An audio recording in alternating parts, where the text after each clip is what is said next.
আমি এই মুহূর্তে যেই জায়গাটায় দাঁড়িয়ে, এটা হচ্ছে খুবই ঐতিহাসিক একটা স্থান। এটা মূলত ভাওয়ালের রাজবাড়ি এবং এই পুরো এরিয়ার আয়তন হচ্ছে প্রায় 5 একর। এটি শুধুমাত্র ভাওয়ালের রাজবাড়ি হিসাবেই থেমে থাকেনি, পরবর্তীতে এটিকে জেলা প্রশাসকের কার্যালয় হিসেবে ব্যবহার করা হয়। মূলত 1978 সালে এই রাজবাড়িটিকে জেলা পরিষদ ভবন হিসেবে ঘোষণা দেওয়া হয়। বর্তমানে ভাওয়াল রাজবাড়ি জেলা প্রশাসকের কার্যালয় হিসাবে ব্যবহৃত হচ্ছে।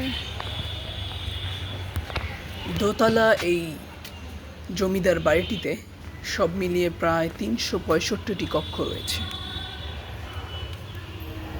রাজবাড়ির পশ্চিম দিকে রয়েছে বিশাল দিঘি এবং সামনে বিস্তৃত সমতল মাঠ।